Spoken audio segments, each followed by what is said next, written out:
안녕하세요. 결혼한 지 올해로 4년 차인 30대 주부입니다. 제가 이렇게 사연을 쓰게 된 건 염치 없는 빈대 같은 신우 때문이에요. 남편과는 지인의 소개로 만났습니다. 지인이 하도 괜찮은 사람이라고 해서 조금 기대가 되었는데 만나보니 일단 외모도 제 스타일이었고 시간이 어떻게 가는 줄 모를 만큼 대화도 잘 통하더라고요. 특히 남편이 먼저 적극적으로 나와준 덕분에 굳이 제 속마음을 드러내지 않고도 몇 번 더 남편을 만날 기회가 있었지요. 그리고 그럴 때마다 저에게 잘 보이기 위해 노력하는 남편의 모습이 마음에 들었어요. 저희는 그렇게 소개팅을 하고 한 달도 되지 않아서 연인이 되었습니다. 서로 다른 환경에서 자란 남녀가 만났으니 아예 다툼이 없을 수는 없었지요. 저희 역시 총 2년 반을 만났는데 그 기간 동안 어느 다른 연인들처럼 별것도 아닌 일에 토라지고 서운해하고 그런 적도 있었고요. 하지만 결국엔 서로가 아니면 안 된다 생각했고 부부의 영까지 맺게 되었습니다. 이때만 하더라도 저와 남편 두 사람 인생에 다른 어떤 문제가 생길 거라고는 상상도 못했네요. 남편에겐 위로 4살이 많은 신우가 있어요. 시집도 제법 일찍 가서 10살 난 딸아이를 키우고 있지요. 신우는 전업주부이고 신우 남편은 학원에서 영어를 가르친다는데 스타 강사 뭐 그런 건 아니라서 벌이가 아주 넉넉지는 않다고 들었습니다. 그래도 결혼할 때 개혼이기도 했고 당시만 하더라도 어머님 아버님 형편이 저희 할 때보단 나아서 이것저것 많이 챙겨주셨대요. 신우 시댁에서도 도움을 많이 주셨고요. 말이 나와서 말이지만 저나 남편은 못 딱히 받은 거 없이 결혼했어요. 남편이나 저나 일단 다행히 직장은 그럭저럭 좋은 곳에 다니고 있습니다. 둘이 합쳐서 이것저것 빼고 월 실수령액이 1,000 정도 되고요. 요새 워낙 잘 버는 사람들이 많아서 1,000만 원 가지고 어디 가서 방구도 못 낀다던데. 아무튼 그래도 저희는 만족하면서 살고 있습니다. 아직 나이가 없으니 좀 더 여유 있게 느껴지는 것도 같고요. 하지만 앞서 지나가듯 말했듯이 저희 어머님 아버님은 형편이 녹록지 않으세요. 아버님이 회사를 다니고 계실 땐 괜찮았는데 당신 예상보다 이른 나이에 회사에서 나오셔야 했거든요. 그런데 아버님이 언젠가 만취 상태가 되셔서 저와 남편을 붙들어 놓고 말씀하시길 어머님이 동네 아주머니들하고 부동산 투자한답시고 여기저기에 돈도 안 되는 땅을 어지간히 사신 모양이 돼요.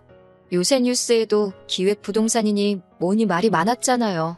그래도 아버님은 그동안 같이 살부대 끼고 산 정이 있어서 어머님께 대놓고 싫은 소리는 못 하셨던 것 같고 어머님도 어머님대로 저희한테 하시는 말씀이 아버님이 저렇게 일찍 회사에서 나올 줄 누가 알았겠냐고요. 뭐 사는 게 다 계획대로 되지 않으니까요. 그러면 친정으로부터는 왜 도움을 못 받았냐? 물론 친정은 시댁에 비하면 상황이 낫긴 해요. 일단 자식도 저 하나밖에 없고 저희 친정아버지는 당신 개인 사업을 하고 계셨거든요. 규모가 큰 건 아닌데 적어도 정년이랄 게 없기도 했고 아버지가 사업하시는 건물이 3층짜리긴 해도 아버지 본인 소유였으니까요. 정확히 말하자면 대출이 남아있었으니 은행과 친정아버지의 공동 소유예요. 그래서 그냥 이것저것 따지기도 머리 아프고 받지 말자 했어요. 양가 도움 없이 우리 둘만의 힘으로 시작해서 자리 한번 잘 잡아보자고요. 신혼집은 시댁 근처에 얻게 되었는데 이유는 단순했어요. 제가 결혼식을 2달 앞둔 시점에 회사 사무실이 이전을 했는데 그게 바로 시댁에서 차로 10분 거리였거든요. 게다가 시댁이 있는 곳이 서울치고 땅값이 조금 싸요. 저희 예산은 정해져 있었고 그 무렵 저는 서울 집값에 놀라서 학을 떼고 있었거든요. 상황이 저로 하여금 시댁 근처에 집을 얻게 하대요. 시댁 근처에 집을 얻은 것까지는 솔직히 그래도 크게 개의치 않았습니다. 그렇다고 어머님 아버님 성격에 저희 집을 막 드나드실 분들도 아니셨고 하지만 저희가 결혼식을 올리고 한 반년쯤 지났을 때였어요. 신혼의 가족이 시댁 근처로 이사를 온다고 하더라고요. 원래는 차로 1시간 정도 떨어진 거리에 살고 있었는데 이사를 오는 이유가 신혼의 딸이 학교에 적응을 하지 못했던 모양이에요. 친구들하고 사이도 안 좋고 이래저래 마음고생을 많이 했다고요. 그러니까 이제 애 정서에 도움이 되게 손녀 예뻐해주는 외할머니 외할아버지 곁에 있게 하겠다는 게 신우의 말이었습니다. 솔직히 시조카를 생각하면 어린 아이를 상대로 이런 말을 하는 게 어이없기는 한데 별로 정이 안 가요. 시댁 식구들 모인 자리에서 일부러 제 신체 특정 부위를 말하며 작은아빠는 잘생겼는데 작은엄마는 못생겼다 그러고, 이게 제 입으로 말하자니 낯뜨겁고 유치한데 일단 저요, 어디 가서 못생겼다 소리 들어본 적 없어요. 그런데 아무리 어린애가 악의 없이 하는 소리라고 해도 사람들 앞에서 번번이 제 외모를 지적하니 속이 상하긴 하더라고요. 신우는 그 옆에서 자기 딸을 말리기는커녕 역시 자기 딸이 자기를 닮아서 보는 눈이 있다는 소리나 해대니까 더 짜증도 났고요. 심지어 한 번은 고 10살짜리 시조카가 한다는 말이 자기는 저희 남편 그러니까 작은아빠랑 나중에 결혼할 거라고, 그러니까 저더러 작은아빠랑 이혼하라나요. 요새 10살짜리들은 제가 어렸을 때랑은 또 다른가 보지요. 그래도 그렇지 어린애가 어떻게 어른한테 이혼 소리를 아무렇지도 않게 하나 싶어서 충격적이대요. 그런데 신우는 제가 그런 시조카를 예뻐하지 않는다고 엄청 서운해해요. 하지만 제 입장에서는 피 한 방울 안 섞인 데다가 하는 짓도 얄미운 시조카한테 무슨 정이 그렇게 가겠어요? 그리고 무엇보다 신우도 하는 짓이 얼마나 얄미운지 얌체가 따로 없거든요. 처음에는 몰라서 긴가민가 하고 당해주기 일쑤였지만 시간이 지나 신우 하는 짓이 눈에 빤히 읽히기 시작하니까 저도 방어한답시고 머리를 쓰게 되고, 가족 모임이 있을 때마다 그런데 에너지 낭비를 해야 된다는 사실 자체가 너무 스트레스더라고요. 사실 처음부터 그랬던 건 아니에요. 처음에 신우가 이사 오고 두세 달 동안은 잘 지내보려고 했지요. 어쨌든 애가 얼마나 힘들어했으면 이사까지 결심했을까 싶었으니 잘해주고 싶었던 게 진심입니다. 그런데 신우는 이후로 걸핏하면 저희 남편이나 저에게 전화를 해서는 잔심부름을 시키더라고요. 반찬 해놨으니 어머님 댁에 가져다 드리라던가, 퇴근길에 뭐 좀 사다 달라거나, 주말에 가구 조립을 해야 되는데 저희 남편더러 하라고 하질 않나. 시도 때도 없이 울려대는 휴대폰 전화 벨소리에 정말 노이로제에 걸리겠다 싶었습니다. 나중엔 남편 핸드폰이고 제 핸드폰이고 그냥 신우 얼굴에 집어 던지고 싶은 정도였지요. 결국 남편더러 우리가 그 집 머슴도 아니고 어지간히 드나들자고, 그리고 신우는 전업인데 자기가 할 만한 일은 알아서 해야지 왜 맞벌이하는 당신과 나를 이렇게 불러대냐 따져댔네요. 신우의 얄미운 짓은 거기서 끝이 아니었습니다. 한 번은 시할아버지 병문안에 가게 되었어요. 남편이 퇴근길에 저를 태우고 바로 병원에 가기로 했지요. 그런데 병문안을 가기로 한 당일날 제가 차에 올라타니 신우네 집에 들려서 신우네도 태우고 가야 한다는 겁니다. 그러면 병원까지는 정반대 방향이라서 30분은 그냥 길에 버리는 거였거든요. 가뜩이나 피곤해 죽겠는데 왜 거길 들리냐고 따로 가자 하니까 신우네가 두 차로 다니면 기름값 아깝다고 자기들을 태우고 가랬대요. 어이가 없어서 저희 기름은 누가 공짜로 넣어주나요? 그렇지만 그런 걸로 왈가왈부할 힘도 없어서 알았다 했습니다. 그렇게 신우네까지 태우고 병원에 도착했어요. 신우도 보아하니 빈손으로 왔길래 저는 편의점에서 음료수라도 한 박스 살 거라니까 자기 것도 일단 좀 사달래요. 자기가 돈은 바로 계좌이체 해준다면서요. 그래서 2박스를 샀는데 신우가 계좌이체 해주는 걸 그새 잊었는지 돈을 안 보내대요. 결국 제가 신우에게 한 번 더 상기시켜줬습니다. 음료수 값으로 얼마 보내달라고요. 그러자 한다는 말이 자기 핸드폰이 갑자기 작동이 잘 안 된대나. 어이가 없어서 솔직히 그러면 신우 남편도 같이 있었으니까 신우 남편이 해주면 되잖아요? 그런데 거기는 먼 산만 보고 있더라고요. 솔직히 그 돈 못 받는다고 저 먹고 사는데 지장 있는 건 아닙니다. 하지만 그런 일은 이후로도 계속 이어졌어요. 식당에 가도 꼭 나중에 보내줄게요 해놓고는 입 싹 닫고, 나중에는 그래서 같이 밥도 먹기 싫더라고요. 어머님 생신을 같이 챙기자는 걸 됐다고 그랬습니다. 저희는 저희대로 모시고 가서 식사도 하고 할 테니 형님도 형님이 알아서 모시고 가라 했지요. 그랬더니 어머님이 다 같이 모여서 왁자지껄한 게 좋지 뭐 한다고 따로따로 보냐고 그러시더라고요. 그래서 제가 신우더러 일단 저한테 계좌이체든 뭐든 먼저 돈을 주고 정산하고 다시 보내주겠다 했습니다. 그러자 그제서야 자기네는 여력이 안 돼서 저희가 모시고 가려는 데는 조금 어려울 것 같다면서 저희끼리 다녀오라나요. 그러다 완전히 제가 폭발하게 된 게 작년 연말이었어요. 남편하고 둘이서 제주도 여행을 계획하고 있었는데 어떻게 그 이야기가 신우 귀에도 들어간 모양이더라고요. 신우가 그 제주도 여행을 같이 가잡니다. 저희는 이미 펜션이며 자동차 렌트까지 다 마친 상황이었거든요. 같이 가는 게 내키지는 않았지만 남편이 그 집도 애 때문에 올 한 해 고생하지 않았냐고 같이 가면 좋겠다는 식으로 이야기를 하더라고요. 당연히 남편의 그런 오지랖이 마음에 안 들었지요. 그렇지만 또 같은 여자로서 괜한 동정심이 발동해가지고는 알겠다 했습니다. 그리고는 신우한테 전화를 했어요.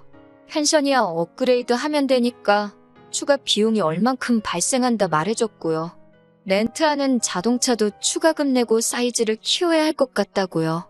그랬더니 신우가 그놈의 버릇을 못 버리고 또 저더러 먼저 결제를 하랍니다.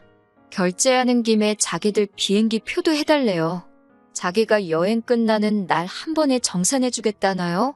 황당하고 어이없고 제가 도대체 그러는 이유가 뭐냐고 단도직입적으로 물었습니다.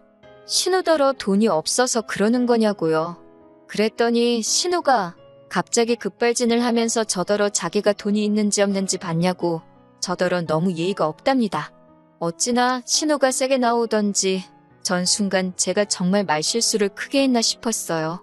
붕괴하는 신우에게 미안하다 사과하니 일단 자기가 뭐 생각을 해보겠다나요? 전화를 끊고 나서야 생각해보고 말고 할 게 뭐가 있나 그냥 안 가면 되지 싶었는데 그렇다고 바로 다시 걸어서 그냥 같이 가지 말자 하면 뒤끝이 써 보일 것 같고 그래서 신우가 연락 줄 때까지 기다렸어요. 어차피 적어도 저랑 남편 여행 계획은 다 끝났으니까 같이 못 가게 되더라도 저희가 손해볼 건 없었거든요. 그런데 이틀 뒤 신우한테 전화가 와서는 한다는 말이 저희한테 섭섭하답니다. 그거 펜션 뭐하러 사이즈를 키우냐면서 자기네는 거실에서 자도 된다고 그래요. 자동차도 남자 둘이 앞자리에 앉고 뒤에는 여자들끼리 앉고 시족하는 신우랑 저랑 돌아가면서 무릎에 앉히면 되지 않겠냐면서 저더러 한다는 소리가 기어이 자기한테 얼마라도 돈을 뜯어내야겠냐는 거예요. 진짜 속사정 모르는 사람이 들으면 제가 무슨 신우한테 삥이나 뜯는 사람으로 보이겠다 싶대요. 저도 그때는 화도 나고 짜증이 나서 이럴 거면 같이 안 간다고 했어요. 제가 뭐하러 그 불편을 겪어가면서 형님네랑 여행을 가느냐고 형님네는 알아서 가시라고 저는 그냥 계획했던 대로 남편이랑 둘이 가겠다 했지요. 그랬더니 그때부터 아주 신우가 사람을 집요하게 괴롭히더라고요. 일단 어머님께 전화를 걸어서 뭐라고 했는지 어머님께서 남편에게 전화를 걸어 네 마누라 입단속 좀 하라 그랬답니다. 그까짓 거 돈 몇 푼 좀 번다고 유세 부리는 거 아니라고 했다나요. 모르는 사람한테 적선도 하는 세상인데 그거 어렵게 사는 신우한테 돈 몇 푼 쓰는 게 아까워서 그러냐고.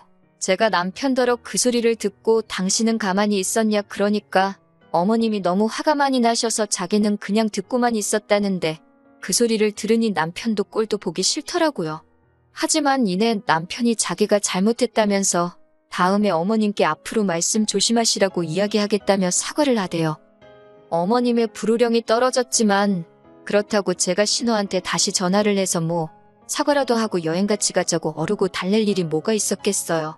아무 일도 없었던 것처럼 신우에게 연락하지 않고 저는 평소와 다름없는 하루하루를 보내며 여행 가는 날만 기다리고 있었지요. 그런데 여행을 3일인가 앞두고 신우한테 연락이 왔어요. 뭐라냐면 시조카만이라도 데려가 달랍니다. 시조카가 제주도를 한 번도 못 가봤다면서 데리고 가달래요. 저도 너무 기가 빨려서 돈은 어쩔 거냐고 물었습니다.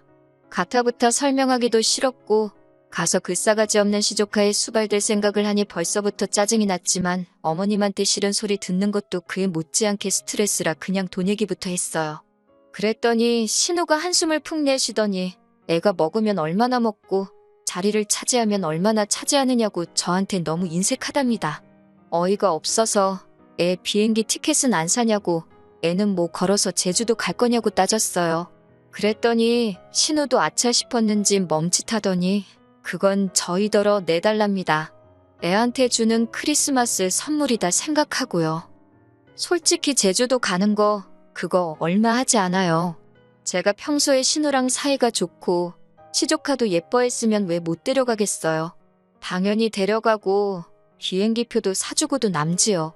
그런데 평소에 제가 신우한테 당한 게 있고 얼마나 힘이 들었는데 제가 그렇다고 돈을 쌓아놓고 사는 사람도 아니고 막말로 돈을 마늘밭에 묻어도 묻어놓지 그렇게 쓰기는 싫더라고요. 그래서 그렇게는 안 되겠다 했습니다. 그리고는 신우더러 윗사람이면 윗사람답게 행동하시라고 너무 염치가 없는 거 아니냐고 한마디 했네요. 남사스럽고 창피하지도 않냐 하니까 신우가 저더러 너나 똑바로 살랍니다. 남들은 조카라고 하면 퍼주기 바쁘고 시어머니랑 신우 알기를 하늘같이 안다는데 저더러 싸가지가 있네 없네. 그때부터는 뭐 솔직히 논리 같은 건 없었고 신우가 그냥 어떻게든 저를 끌어내리려고 억지만 써서 상대해줄 가치도 못 느끼겠더라고요. 그래서 그냥 마음대로 떠드세요 하고 전화 끊어버렸어요. 그랬더니 남편이 퇴근하고 얼마 지나지 않았을 때였는데 신우가 저희 집으로 쫓아왔더라고요. 남편을 보더니 너 마침 집에 있었냐며 제 험담을 늘어놓기 시작했습니다. 아주 돈에 환장한 X라면서 신우 알기를 뭘로 아는 X네 뭐네.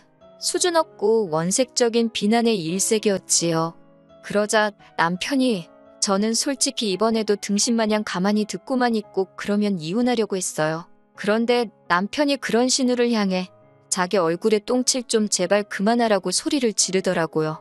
안사람 볼낯이 없다면서 누나 그러고 사는 거 불쌍하고 안 됐기는 한데 그거 우리가 그렇게 만든 거 아니지 않냐며 이런 하소연은 차라리 매형한테 가서 하라고 왜 잘 사는 부부한테 와서 심술이냐고 그러더라고요.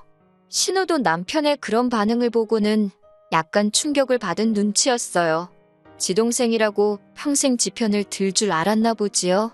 결국 신우는 그렇게 소득 없이 저희 집을 떠났고 저희 집에는 이내 평화가 찾아왔습니다. 어쩐 일인지 이번엔 어머님께서도 연락이 없으시대요. 그리고 지금까지 한 달 남짓한 시간이 흘렀습니다. 저희 부부 단둘이 제주도에 잘 다녀왔고요. 신우에게선 연락이 없어요. 남편더러 신우가 연락도 없고 조용한데 혹시 신경 쓰이냐고 넌지시 떠보니 그게 무슨 말이냐며 자기는 요새 속이 다 후련하답니다. 그동안 누나라서 거절도 못하고 이리저리 끌려다니느라 자기도 짜증났다면서 그때 매형한테도 한마디 했어야 하는데 못한 게 억울할 지경이라고요. 그리고 지금은 뭐 저희 둘이 잘 지내고 있어요.